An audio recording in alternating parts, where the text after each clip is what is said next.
নমস্কাৰ আপোনালোকক সকলোকে স্বাগতম জনালো কেএসকে এডুকেশ্যন চেনেলটোলৈ আজি আমি আলোচনা কৰিম জেনাৰেল সায়েন্সৰ heat and temperature topic wise আমি আলোচনা কৰিম আৰু আজিৰ টপিকটো হৈছে হিট এণ্ড টেম্পাৰেচাৰ একেবাৰে এক্সাম ওৰিয়েন্টেড আমি ডিসকাস কৰিম থুলমুলকৈ ডিসকাস কৰিম যে এই টপিকটোৰ পৰা কেনেকুৱা ধৰণৰ কুৱেশ্যন আহে সেইটো মই একেলগে আপোনালোকক কৈ যাম গতিকে আহক ডিসকাস কৰোঁ হিট এণ্ড টেম্পাৰেচাৰ অসমীয়াত তাপ আৰু উষ্ণতা হয় তাপ আৰু উষ্ণতা প্ৰথমতে আমি জানি লও যে হিট কি হয় তাপ কি হয় তাপ এক প্ৰকাৰ শক্তি হয় এক প্ৰকাৰৰ শক্তি হয় যেটো নেকি কি হয় গৰম এটা বস্তুৰ পৰা ঠাণ্ডা এটা বস্তুলৈকে ই প্ৰবাহিত হ'ব পাৰে কিন্তু কি হ'ব লাগিব কন্টেক্টত থাকিব লাগিব ধৰি লৈছো ইয়াতে বস্তু এটা আছে আৰু এই বস্তুটো বহুত গৰম হয় এই বস্তুটো বহুত গৰম হয় এই গৰম বস্তুটোৰ পৰা তাপবিলাক কি হ'ব জানেনে হয়তো ই বিকৃত হ'ব পাৰে নহলে চলন হ'ব পাৰে হয়নে এনেকৈ হ'ব পাৰে চলন মানে কেনেকুৱা ধৰণৰ হয় বা বিকিৰণ মানে কেনেকুৱা ধৰণৰ হয় সাপোজ আমি লোহাৰ বস্তু এটা বা ধাতুৰ এডাল ৰড এনেকৈ লৈছো আমি একফালে যদি আমি জুই দি গৰম কৰো আনফালেও গৰম হ'ব হয়নে এইফালে যদি আমি লাৰি চাও এইফালে জুই দি কেনে গৰম কৰি কেনে এইফালে যদি লাৰি চাও তেতিয়া কি হ'ব এইফালে আমি গৰম অনুভৱ কৰিম কাৰণ আমাৰ তাপটো কি হৈছে প্ৰবাহিত হৈছে যেনেকৈ আৰু সূৰ্যৰ পৰা তাপবিলাক আহে হয়নে সূৰ্যৰ পৰা তাপবিলাক আহে আৰু এই সূৰ্যৰ পৰা তাপবিলাক যে আহে সেই তাপবিলাক বিকিৰিত হৈ আহে বিকিৰিত এটো মনত ৰাখিব সূৰ্যৰ পৰা কি হয় ৰেডিয়েশন হৈ আহে ৰেডিয়েশন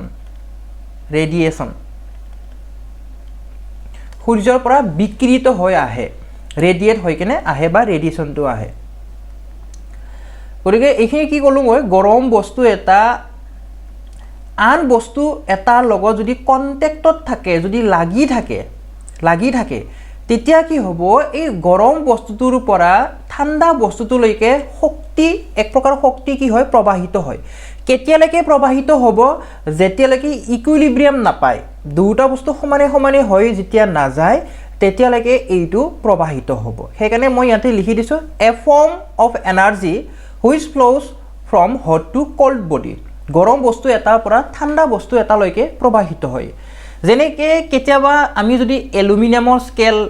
বা বেলেগ ধাতুৰ স্কেল যদি আমি যদি টাচ কৰো কেতিয়াবা আমি ঠাণ্ডা অনুভৱ কৰো হয়নে ঠাণ্ডা অনুভৱ কৰো কিয় ঠাণ্ডা অনুভৱ কৰো কাৰণ এই স্কেলপাত ঠাণ্ডা হয় স্কেলপাতৰ উষ্ণতাখিনি ঠাণ্ডা হয় আমাৰ দেহতকৈ ঠাণ্ডা হয় তো হেতু কাৰণে আমি কি কৰিছো ঠাণ্ডা অনুভৱ কৰিছো অৰ্থাৎ কথাটো এনেকুৱা ধৰণৰ মই যেতিয়া টাচ কৰিলো মোৰ দেহৰ পৰা শক্তি এক প্ৰকাৰ শক্তি কি হয়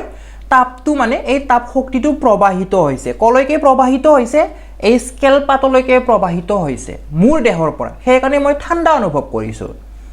আৰু ঠাণ্ডাৰ দিনত আমাৰ কিয় ইমান ঠাণ্ডা লাগে আমাৰ গাটো কিয় ইমান কপনি মাৰে হয়নে এইটো এটা কোৱেশ্চন হয় বা এইটো এটা আমাৰ মাইন্ডত আহে কেতিয়াবা যে ঠাণ্ডাৰ দিনত আমি কিয় ঠাণ্ডা অনুভৱ কৰো আৰু আমাৰ গা কিয় কপে গা যি কপে ঠাণ্ডাত মানে কি হয় আমাৰ দেহত কয় এই আমাৰ চাৰিওফালে থকা অঞ্চলটোৰ যেটো উষ্ণতা হয় হয়নে সেইটো কম হয় বাহিৰৰ উষ্ণতাটো কম হয় আমাৰ দেহৰ ভিতৰতকৈ হেতু কাৰণে ইকুইলিব্ৰিয়াম হ'বৰ কাৰণে আমাৰ দেহৰ পৰা ই বাহিৰৰ অঞ্চললৈকে কি হয় শক্তিবিলাক এনেকৈ ওলাই যায় ঠাণ্ডাৰ দিনৰ কথা কৈছো ওলাই যায় এনেকৈ সেইকাৰণে আমি ঠাণ্ডা অনুভৱ কৰো আমাৰ পৰা হিট ট্ৰান্সফাৰ হয়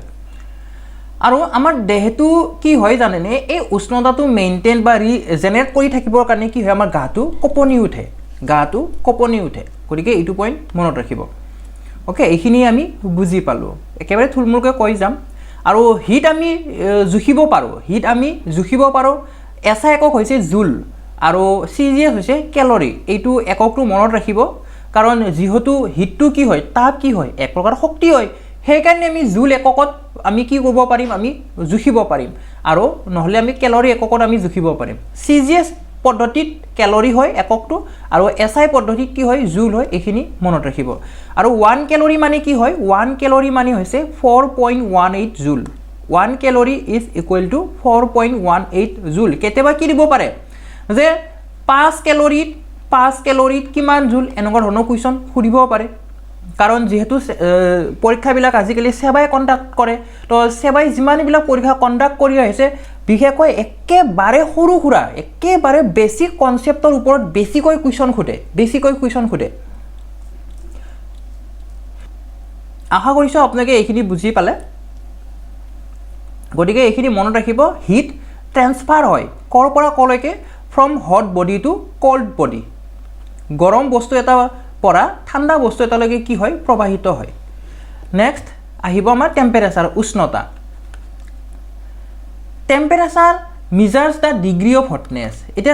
কোনোবা এটা বস্তু এটা কিমান গৰম হৈ আছে সেইটো মাত্ৰাটো দিয়ে উষ্ণতা মানে তাৰ মাত্ৰা হয় এই কিমান গৰম হৈ আছে সেইটো মাত্ৰা হয় যেনেকৈ মোৰ দেহটো কিমান গৰম হৈ আছে সেইটো কি হ'ব আমি টেম্পাৰেচাৰত কম যে মোৰ দেহটো 100 ডিগ্ৰী সেলসিয়াস হৈ আছে হয়নে কেতিয়াবা জ্বৰ উঠিলে যে কওঁ 100 ডিগ্ৰী পাৰ হৈ গৈছে 100 ডিগ্ৰী উঠিছে এনেকৈ আমি কওঁ জ্বৰ উঠিলে হয়নে তো আমি জ্বৰ উঠা বুলি কেতিয়া ক'ম আমাৰ দেহৰ নৰ্মেল টেম্পাৰেচাৰ এইটোৰ পৰা খুব কুৱেশ্যন সুধি আছে কিন্তু বাৰে বাৰে এইটো মনত ৰাখিব নৰ্মেল টেম্পাৰেচাৰ যিটো হয় মানৱ শৰীৰৰ সেইটো হৈছে 37 ডিগ্ৰী সেলসিয়াস এইটো বাৰে বাৰে সুধি আছে এক্সামবিলাকত বিশেষকৈ ডিএইচএছত এইটো কুৱেশ্যন আগতে সুধিছে যে মানুহৰ শৰীৰৰ স্বাভাৱিক উষ্ণতা কিমান হয় কিমান দিম তেতিয়া আমি 37 ডিগ্ৰী সেন্টিগ্ৰেড দিম ইয়াতকৈ বেছি যদি হৈ যায় টেম্পাৰেচাৰটো উষ্ণতাটো তেতিয়া আমি জ্বৰ হোৱা বুলি কওঁ তেতিয়া আমি কি বুলি কওঁ জ্বৰ হোৱা বুলি কওঁ গতিকে এই যে 100 ডিগ্ৰী জ্বৰ হ'লে যে 100 ডিগ্ৰী উষ্ণতা হোৱা বুলি কয় হয়নে 100 ডিগ্ৰী সেলসিয়াস 120 ডিগ্ৰী সেলসিয়াস মোৰ যোৱাকালি 120 ডিগ্ৰী সেলসিয়াস জ্বৰ উঠিছে এনেকৈ আমি কওঁ হয়নে গতিকে এইটো মনত ৰাখিব 37 ডিগ্ৰী সেলসিয়াছতকৈ যদি বেছি হৈ যায় তেতিয়া আমি জ্বৰ হোৱা বুলি কওঁ এটা টেম্পাৰেচাৰ আমি জুখো হয়নে জুখিব পাৰোঁ আমি কিহেৰে জুখো থাৰ্মোমিটাৰেৰে জুখো থাৰ্মোমিটাৰেৰে জুখো হয়নে আমি টেম্পাৰেচাৰ থাৰ্মোমিটাৰেৰে জুখো আমি কি কৰোঁ আমি কাষলতিত দিওঁ আমি মুখত দিওঁ হয়নে থাৰ্মোমিটাৰবিলাক আৰু তেনেকৈ আমি কি পাওঁ যে মোৰ 100 ডিগ্ৰী সেলসিয়াস 120 ডিগ্ৰী সেলসিয়াস জ্বৰ হোৱা বুলি আমি কওঁ থাৰ্মোমিটাৰ আৰু উষ্ণতাবিলাক আমি ডিগ্ৰী সেলসিয়াছত জুখিব পাৰোঁ ডিগ্ৰী ফাৰেনহাইটত জুখিব পাৰোঁ আৰু কেলভিন স্কেলত জুখিব পাৰোঁ যদি সোধে যে উষ্ণতাৰ এছআই একক কি হয় তেতিয়া আমি কি দিম তেতিয়া আমি কেলভিন দিম এইটো মনত ৰাখিব কেলভিন হৈছে উষ্ণতাৰ এছআই একক আৰু ইয়াৰে কনভাৰ্সনটো পৰীক্ষাত আহে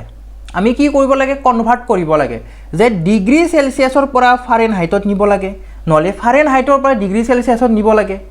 ডিগ্ৰী সেলসিয়াসৰ পৰা কেলভিনত নিব লাগে নহলে কেলভিনৰ পৰা ডিগ্ৰী সেলসিয়াসত নিব লাগে এনেকুৱা ধৰণৰ কুৱেশ্যন অলৰেডি আহিছে গতিকে খুব গুৰুত্বপূৰ্ণ হয়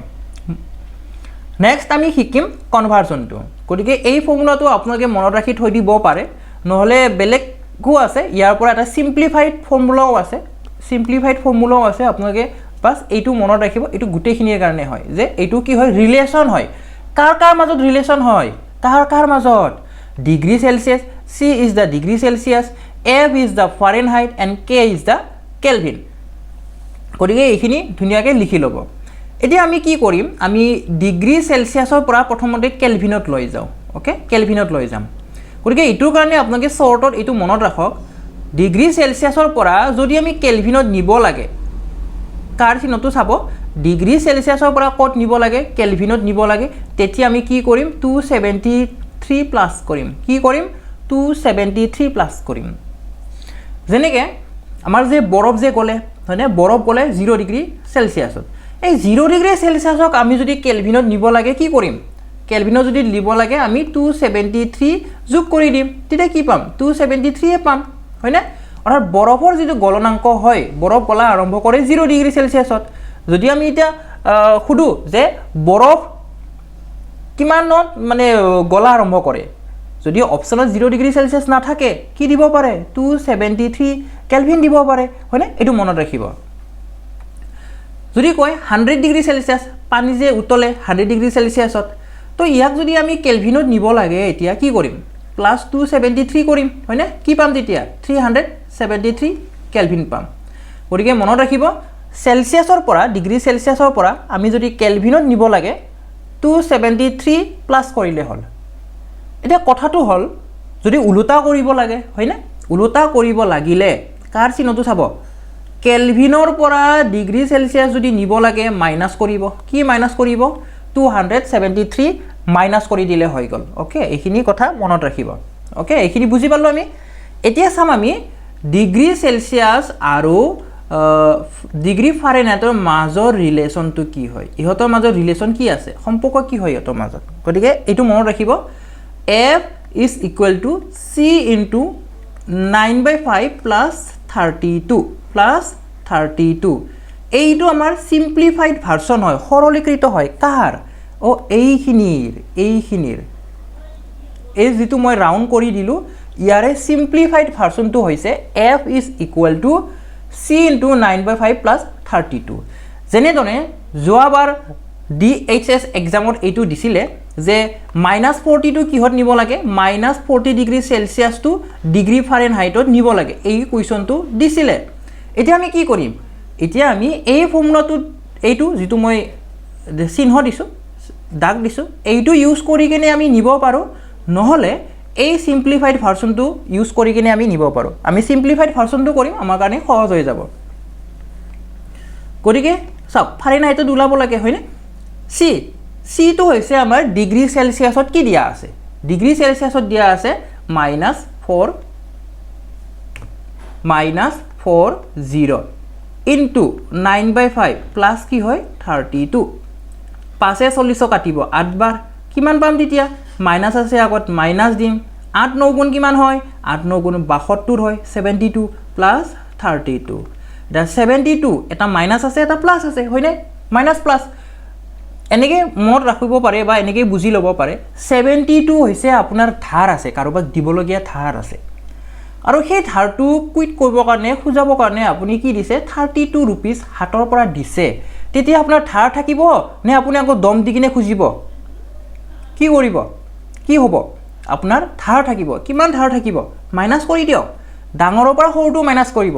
কিমান হ'ব তেতিয়া 40 হ'ব আৰু যেহেতু ডাঙৰৰ লগত কি আছে বিয়োগ আছে সেইকাৰণে -40 আহিব -40 ডিগ্ৰী